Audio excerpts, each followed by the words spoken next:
What's going on, everyone? Welcome to the Cleveland Pulse YouTube channel. I am your host, Justin Harold, and with me, as always, my co-host, Jeff Santa. Today, we're talking Browns, and today, I thought I'd bring some real dogs to the Ups. conversation. I got my two pups on the bed after work. They're pooped.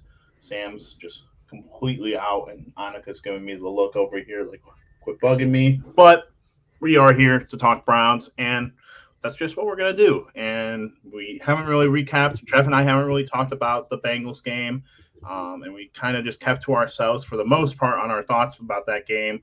But we have talked other things so far, just amongst ourselves a little bit. So, Jeff, how are you doing? You know what? I'm doing all right. I think that there's some moral victories for this season, which is a disappointing statement to say, but nevertheless, you got 4 games left and you're going to expect to compete in all 4 of them. So we'll see what happens starting this Saturday. Weird Saturday game. I don't like when they do this, but I get why they do it. I like it sometimes. I like being able to have like a little bit more of my Sunday sometimes, but like it's interesting because it kind of gives you like the prime time feel. You know, it's a Saturday game, Sure, unusual. sure. You get maybe That's why it's weird to me though, because like, why is this a Saturday game? Well, I think it was supposed to be like, Lamar and Deshaun versus right. one another, and Fair. hopefully two teams that would have been competing for AFC North or even AFC wild card. Nonetheless, it's looking to be like a lackluster showdown at First Energy Stadium on Saturday at 4:30 p.m. But Jeff, you said there are some moral victories. I want to hear those first before we get into it because I need you to talk me off the ledge right now because I was on the positive side last week. I was still holding out hope. Now we're having lots of discourse on Twitter, and I want to hear your thoughts. Well, it's just like, and if this would be the most Browns thing to do, would be to go 4-2 in the division. You still have a chance to go. Am I wrong? Am I wrong, or we have 2 losses, right? No, not 4-2, not 4-2. But right now. we have a chance to beat Baltimore and split. Let me do my math. We've lost to Baltimore. We've lost to Cincinnati. We beat Cincinnati and we beat Pittsburgh. So yeah, we could go 4-2. My math is correct. Yep. Play the division 6 times. If you beat Baltimore and you beat the Steelers, you split against Cincinnati, you split against Baltimore, and you swept Pittsburgh. And you're 4-2 in the division. Obviously, you have to win this week, and it's none of this is going to be easy. But it's like that's a real possibility. That would be a Browns, and more importantly, that would be a Stefanski thing to do. Would be to go 4-2 and have no in the division, have no semblance of making the playoffs. So that's moral victory number 1 because that if we beat Baltimore this week, even if you go 3-3. Got to be one of our better outputs record-wise in the division since 1999. Off cuff, which makes no sense because we've been terrible all year. We really have been pretty bad. And then you have some other games that are winnable, obviously at home against New Orleans, and the Washington is going to be a fun game. Washington is kind of boiled down to be an interesting game, but that's all I really got. You got to get Deshaun Watson some more reps, so he's going to be playing. There's no talks of sitting him whatsoever. There probably won't be for the rest of the year. So if his growth develops, continues to, march forward in a positive direction, that's going to be a interesting moral victory. And maybe you get to see some people step up, but that's pretty much it as far as I mean, you still have a chance to make the playoffs, but a better chance of making the playoffs than there was of losing the Jets game at one point. So wow. That's pretty interesting. But yeah, Jeff, it's interesting that you brought up the, talk about Deshaun potentially being benched for Jacoby for just like whatever the reasons. I'm not behind that idea at all. No, they're not going to. Yeah, but like, would you even like? Why would you do that? The whole idea is that he doesn't look good because he hasn't played. No, just in case, like, no, not because he hasn't played well. If like because we're eliminated. Yeah, they're not going to bench him either way. They're not going to put him on the bench unless he's literally Okay. If he has a nagging injury, they might sit him out. You know, if he's not 100%, if he's 90% or better, they're going to play him regardless. If we're eliminated from the playoffs, if we're in the playoff hunt, it does, which is, you know, very basically 0% chance. So, I mean, as far as the Bengals game, he looked a lot better than Houston. I think that was an obvious statement. Yeah, no, absolutely. And let's get into the Bengals game a little bit. I was going to circle around with, the talking of Deshaun getting benched. Obviously, very obviously, there's one specific play that I want to talk about. I know that Jeff, I haven't really heard anything from you about it, but the 4th and 1 call on the first opening drive, they put Jacoby in to throw a play action deep ball to DPJ about 30-ish yards. Doesn't work out. It's one of those situations where, if it works, you get 7 points, you look like a genius. Kevin Stefanski looks like a genius. But that's not what happens. That's not what happened. We don't play with ifs and buts. We play with wins and losses. And I want to hear your thoughts on that call, on that play call, and just kind of your general consensus on it, because for me it's tough. I didn't get to actually listen to the press conference, and I didn't ever get any answers on that particular play call, but I want to hear what you thought about it. So I liked it. I liked the play call. Okay. My only issue is that if I had to redo that play call, and let's just say I could run it 100 times, just simulated like Madden, I think I would have just kept Watson out there. Yeah. Because I think you put Brissett in, you put him in the week before. Like I told you, that was my favorite play of the season. And if Brissett would have connected this week, that would have been my favorite play of the season. I would have had back-to-back weeks of my favorite play of the season being replaced. Yep. But you already are putting one wrinkle into it that you're going for the home run ball on 4th and 1. So why would you – my only question is, why would you add the second wrinkle of bringing the guy off the bench who has not taken a live rep all game? Yeah. With that being said, and people aren't going to like this. People are going to say that because I know that play didn't connect. So people hate that play. Yep. That is an easy ass throw for a quarterback in the National Football League. That throw should have been made. Jacoby will tell you up and down the boulevard, that throw should have been made regardless if you're coming off the bench or not. That is one of the easiest throws I've ever seen. And he's just missed it. Now, is the situation easy? No, but I mean, how many times have you? My biggest issue is if Stefanski would openly admit, which he never ever would, that they practiced that like once or twice during the week. They had to practice that at least a dozen times during the week. How many times has he made that throw in practice? You got to come out and execute and make the throw. You're still in the roster. You still have a uniform on. Yep. That's a controversial take. I really had no issues with the play call because I'm just going to stick with Stefanski like that. Yeah, obviously we've kind of been on the opposite ends of the Kevin Stefanski talk, and we'll get into that a little bit more. I have a lot of problems with that play call. Obviously, like you said, why was Deshaun taken out? And this is the thing. I have a quote from right after the game, or I believe Monday, or it was either Monday right after the game, but. I completely hate the idea of bringing Brissett in. Deshaun was in a rhythm, a really nice rhythm. Sure. He was 3 for 3 before that play, and my tweets continue to update for some reason. I don't know why it's doing that, but there's multiple reasons for me to dislike this. One, what I already said, what Jeff already said, taking Deshaun out and putting Jacoby in. We know Jacoby. He's not the greatest downfield passer when, he's got to put it in the, perfect spot. He can get it to the open guys. He didn't need a perfect ball though.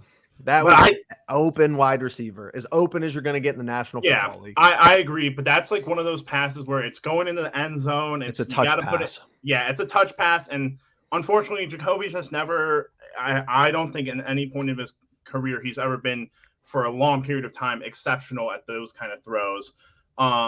My second thing, this comes out after the game, or actually second thing, 4th and 1. I wish I could have believed the idea that they were going to fake a QB sneak. I'm thinking 4th and 1, We know Jacoby's pretty good at the QB sneaks. Sure. He's done it a ton earlier this season.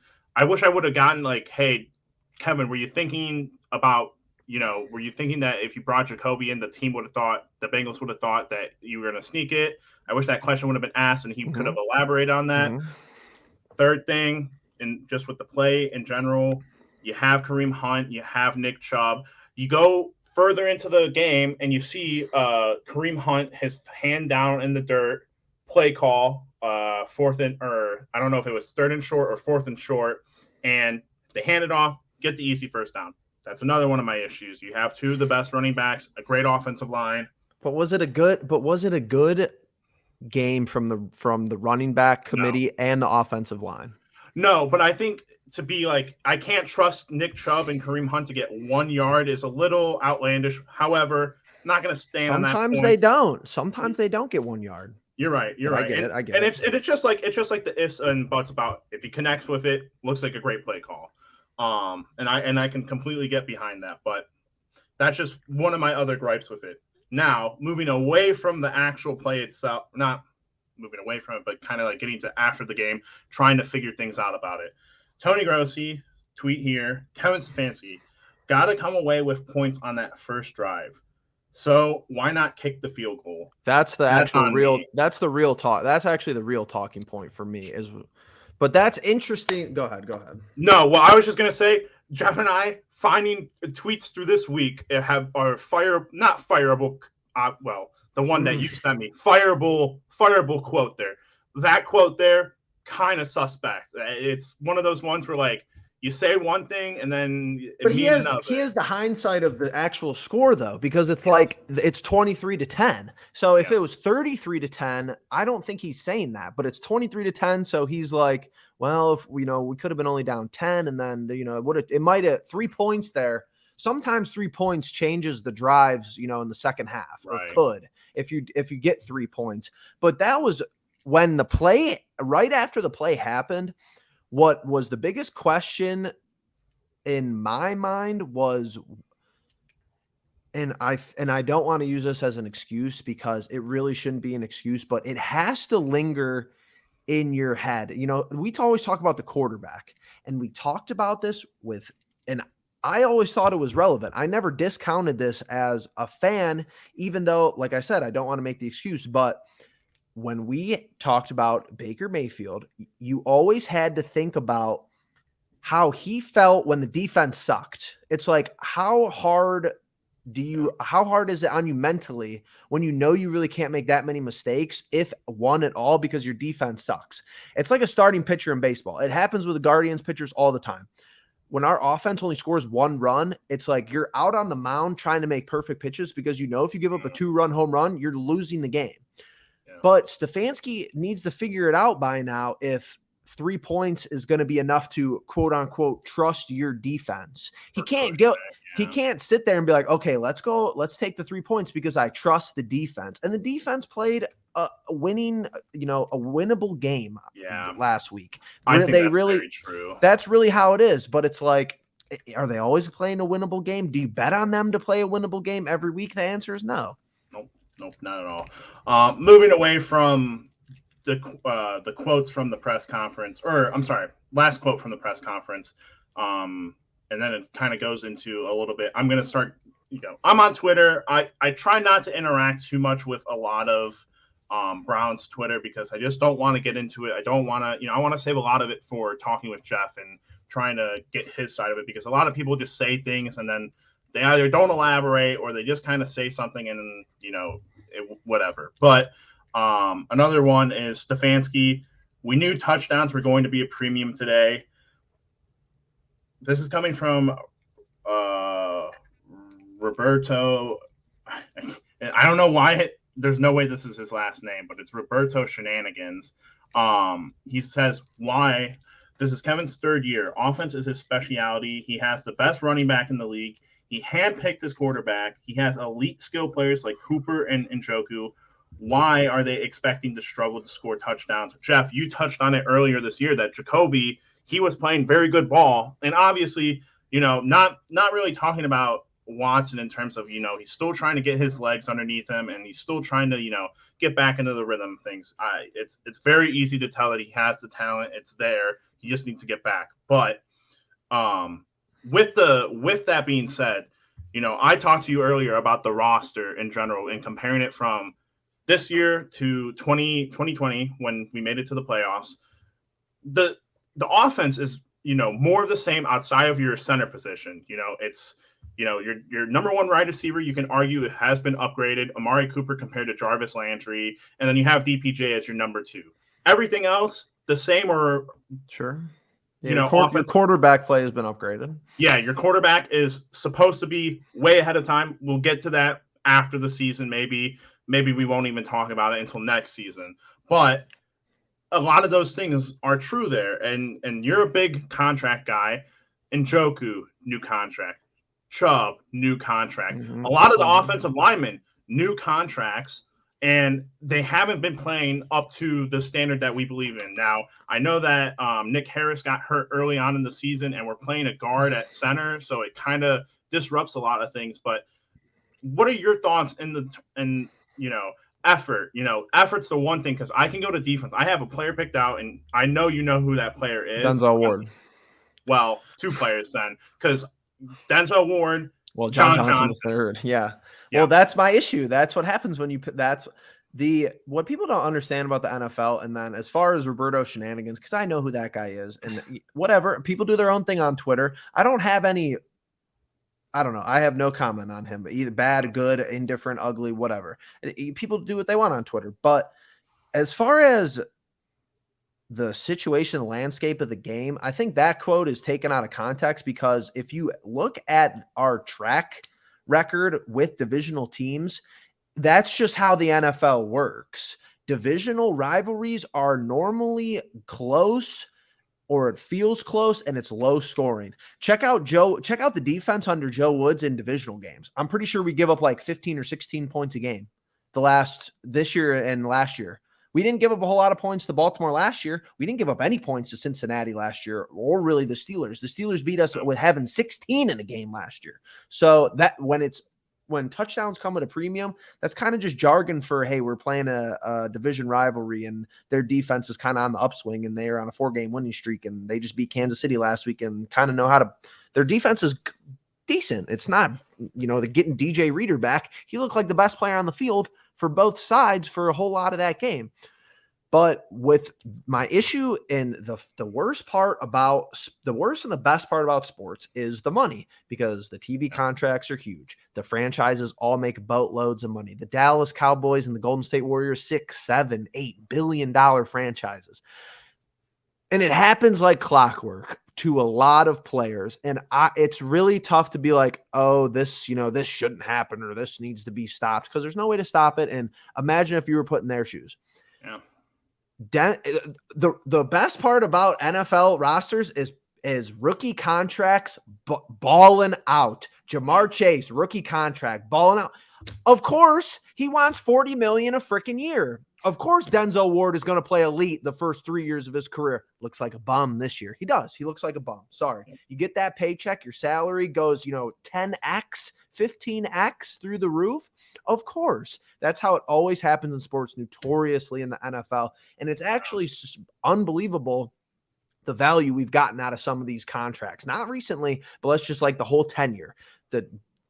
All of Teller's contract has been worth it in the grand scheme of things. Conklin is pretty much the same way. He doesn't look good this year. He doesn't look great, but Tonio's contract was always going to be worth it as far as the grand scheme of things.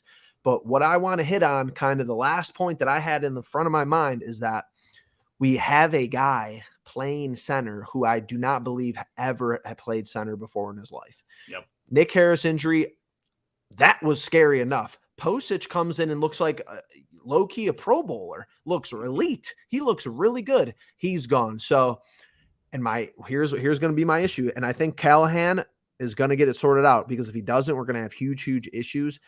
This offensive line, the continuity is actually working against them the last 2 weeks, because They've never blocked for a quarterback as mobile as Deshaun Watson. I love that point, Jeff. The holding calls were really, really, really, really bad. And it's like, oh, Stefanski's undisciplined head coach, so the whole roster's undisciplined.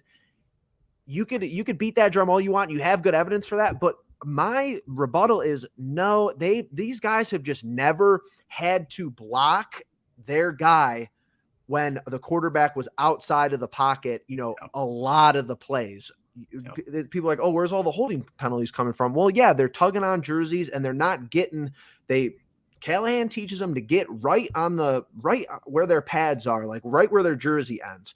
Yeah. So if this guy starts moving to the right, because Deshaun Watson's moving to the right, it's always going to look like a hold. That's where the majority of the penalties were coming from last year. So if they don't figure that out, it's going to be difficult because Deshaun Watson is 50% of the time in the pocket and 50% of the time out of the pocket, and he does it as a benefit. So it's interesting. Yeah, that's a phenomenal point, Jeff. Honestly, that's something I haven't heard anybody talk about that all week. Yeah, no, I think Joel Bitonio said something in a press conference about that, but that's phenomenal because that's so true. Jacoby, Baker, Case, all these guys, none of them are known for running, and that's it makes a lot of sense for those penalty calls. Jeff, we're gonna have a little bit longer of a talk here because we, as Browns fans, it's kind of typical. We're 4 games away from the season being over. It's not looking good, which means, and it's been 3 years, which means we're getting a little bit of discourse about a new head coach firing Stefanski. I know where you sit on this. Mm-hmm. I just want to read you off a couple of tweets from people, and I want to hear your reaction. Okay. This one comes from, I know you know who this is. This is Football Chops. I have long been a believer in Stefanski. I always thought he'd get a full year with Watson, something that you said that I think is still going to hold true, but because he was a big part of the recruiting pitch, but these last 4 games matter, and not just wins and losses. The decision-making will be under a microscope. I said the 6 games will matter since probably like midway through the season when things started to really take the bad turn. What is your thought on that? I don't think it. I'm not going to put too much stock into it. Besides the divisional games, if you beat Baltimore and you beat Pittsburgh, I think that there's some weird, you'll have a percentage of the fan base that's okay with that. 2-2 is the minimum, and I really think he's doing himself a great favor if he gets to 8 wins. I think that's obvious, and it's one of those things. Again, it's just the Browns. I don't know how we do it, but we continue to do it. But he could still go above 500. It's almost unbelievable to say that. It's not going to happen as far as what they've shown us all year. But if he finishes the year 9-8. And you have a backdoor 0.4% chance where if we have 19 things go right on the last week of the season that we could get in, and maybe a couple do go right, and you have a little semblance of hope. I mean, I think that's obviously your best case scenario, but he's going to have to go 0-4 these next 4 games to be the media he'll be dead. He'll be dead on the side of the road as far as the media concerns. If we go 1-3 or 0-4, that's a guaranteed. Maybe even if we go 2-2. So I think you're giving him 6 to 8 games next year. And like I said, my stance has always been the same. While I even said a year, I think if I was a betting man, he's getting all year next year, unless we literally start 0-6, worst case scenario, because Haslam gets nervous really quickly. The only person that I would replace him with this offseason would be Sean Payton, and Sean Payton is not going to want to coach the Cleveland Browns. I promise you that. So I think he's safe. Interesting. Sticking with Stefanski, obviously, let's talk about him a little bit more as a coach as of right now. Another tweet that I found this week, coming from just his is the Buffalo, but his name is Mac. But very alarming Browns stat. First one, 8th most penalized team in the NFL. You were talking about that earlier, where there's a little bit of. I bet a lot of that comes from, or being that high now comes from last week, but. Regardless. Sure. Second one, back-to-back weeks with negative EPA on offense. Now, that one's a little bit startling. Obviously, you got a quarterback who's trying to get back into things, but really, if you look at his game last week, he didn't play bad. I think No. overall, when you look at that one, it's the play calling, which I'll ask you about that after I read off the rest. God bless it, my freaking thing continues to update the tweets, so I lose it sometimes. Sunday was the 9th time the defense EPA was negative. That's a Joe Woods thing, and I want you to read the quote or the quote that you sent me earlier later on, but another kind of one of those things where it's like, man, the coaching on this team has not been great as of late or in general, and on the defensive side specifically. Hasn't eclipsed 400 offensive yards since the bye week. Now that one is a little alarming. I think, it's still one of those things where you still have Nick Chubb, you still have this offensive line, you have Kareem Hunt, and you still have weapons on the outside. I understand. I'm going to keep saying, I understand that Watson is still trying to get his feet underneath him. I'm not going to bash the guy until maybe the season's over, even not until next year. Right. But Jeff, is Kevin Stefanski offensively? We know he's the one calling the plays. Something that my dad and I have talked about is he's a smart man. If he's driven by analytics, fine. I like it. It's good to an extent. I think there needs to be a little bit more eyeballing some things, but is he getting to the point with like the 4th and 1 call? Is he getting to the point where he's starting to outsmart himself a little bit? I mean, it could be that. I know that that's the consensus online, but like I said, I just don't think that. First of all, he doesn't have any trust in the defense, and that situation isn't going to get any better until the end of the year, if at all. So that half the battle for me is that he's, regardless of what he does on a play-to-play basis, which is often could be perceived as questionable, he's coming up on his 3rd season as the head coach. If he goes 1-3, from what I'm looking at on Google, if he goes 1-3 through these next 4 games, he'll be 25-25 through 50 games.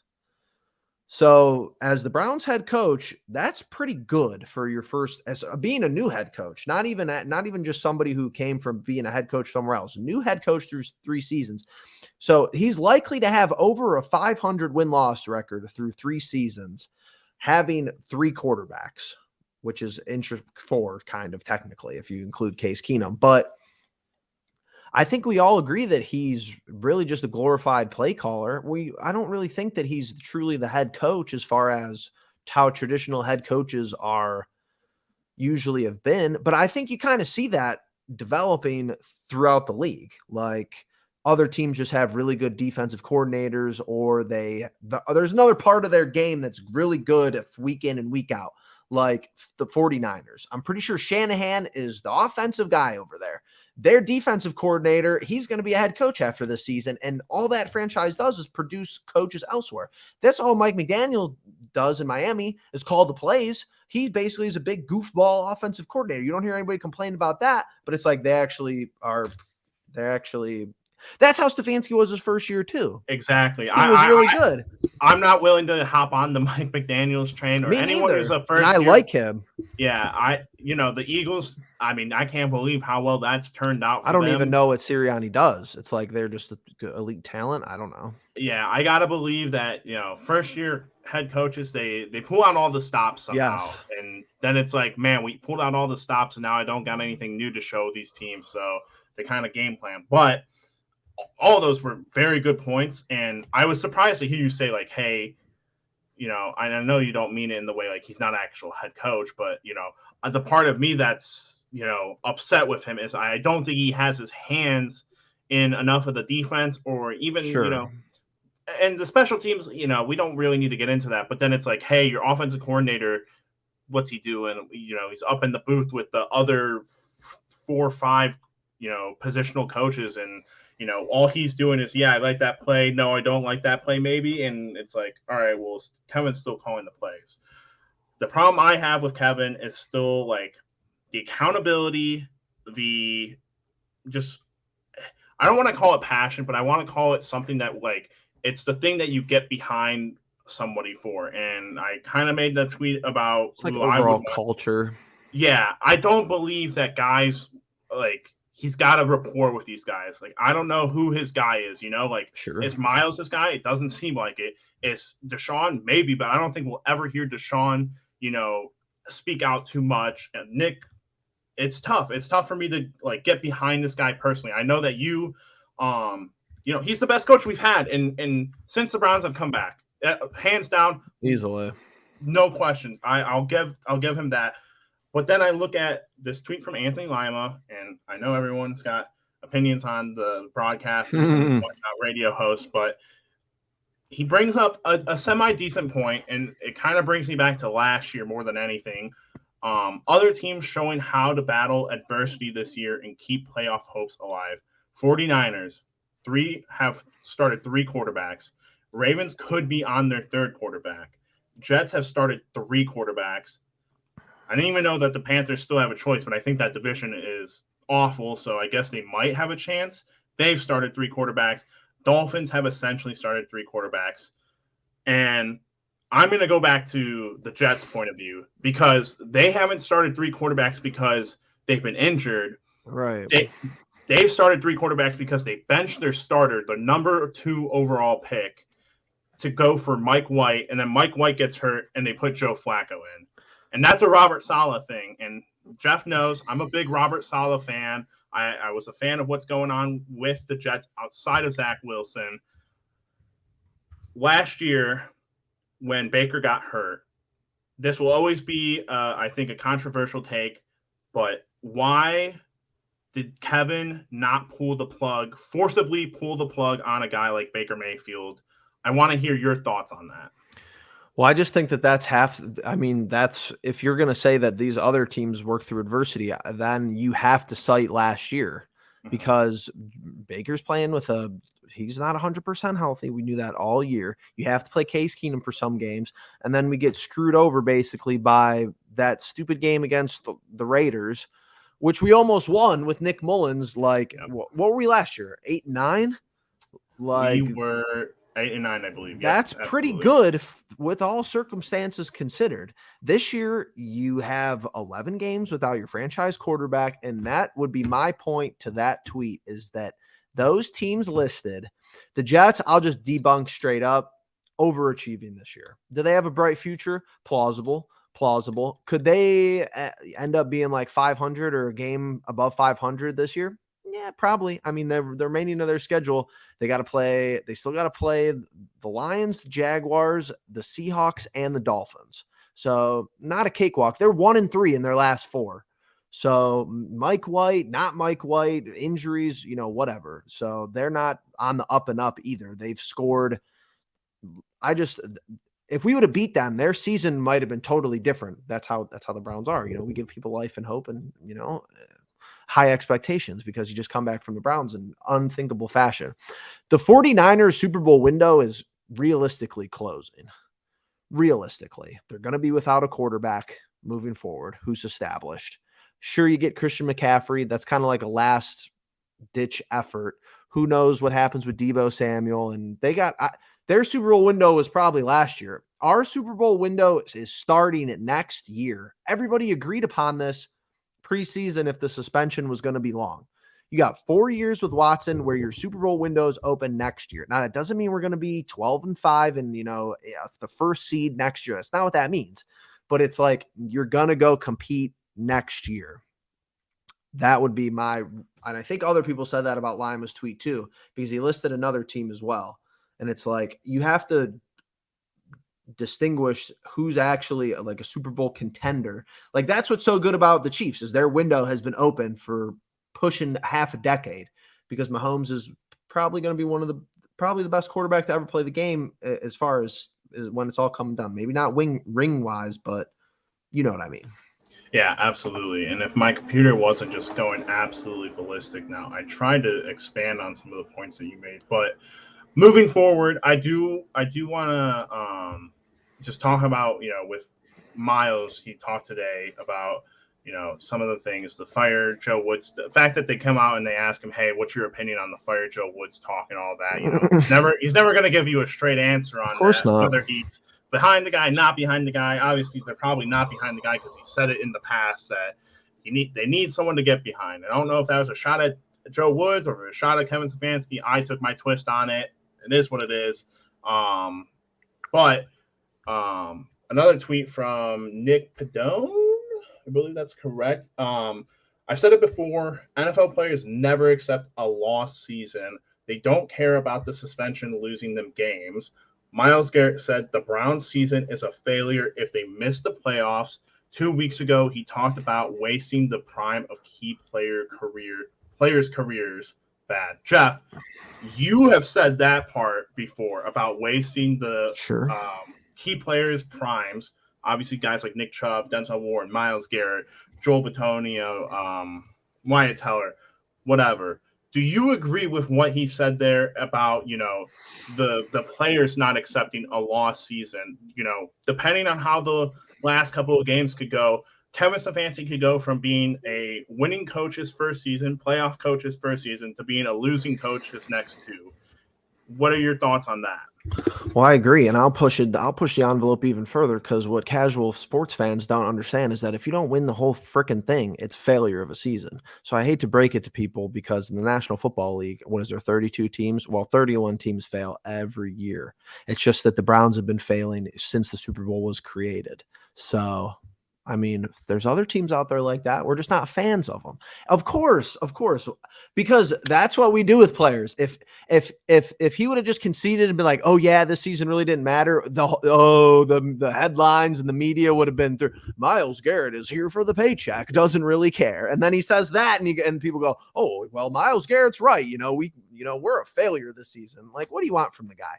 He rolled his Porsche 6 weeks ago. Like, let it, calm it down. But I agree with you. The best point that I think has been stated this whole episode is that I don't know who Stefanski's guy is. But it's like, if you bring someone else in, who's fixing the problem to you? I don't think there's a whole lot of people out there. Like I said, maybe one or two people. I have my ideas. Again, I would go back to I think we missed and not hiring Robert Saleh. I'll disagree with you on that until indefinitely. Until either Kevin wins a Super Bowl or he does. I will, but he's already been the head coach on a team that's won a playoff game. So Saleh's way behind. Behind. True. Very true. Jeff, we've talked a lot, and this is the most we've talked Browns in a long time. I'm glad for it. Would you like to move on to the Ravens game? Sure. I think there's good news today that, well, I don't know, it's just general news that Huntley is going to start. So, yep, Huntley's going to start. That's all I've been seeing. That's all I know. They did get Dobbins back last week, and I believe he played very well. Yes, he won them that game last week. Yeah, so that's an interesting thing. But going into it, I don't really have an injury report for us outside of Lamar's not going to be playing, and Huntley is. We've seen Huntley before. We saw him in the last game of last year when Lamar got hurt. What is your prediction for this game? By the way, two things. One, Jeff, my dad will probably be upset with me if I don't ask you this question. Where is Chris Hubbard? I don't know. Where is he? They should play. They should nowhere to be found. They should play him over Conklin, really. I thought he was supposed to be the ultimate swingman, but he's nowhere to be found. He has been healthy for 2 years. I mean, I was seeing something the other day that we have the most inactive players due to injuries in the National Football League. Like, no excuses. You got to figure it out. But who are our linebackers this week? Yeah, well, the linebacker situation has always been awful. Who's going to be Deion Jones and this new guy?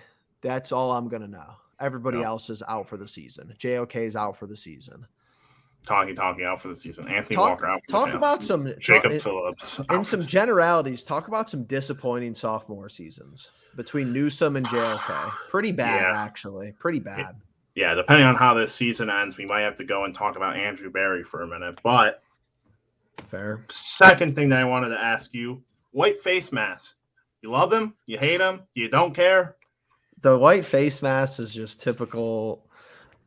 We've lost the season. We need a little bit of something to get them back. I would like them if people didn't make me not want to like them, because the response from we're just and I love Browns fans. I love them all to death, because they're just like me. And you could put this into the box of what I'm going to say next, but we are so extremely gullible. And I don't want to use any more negative.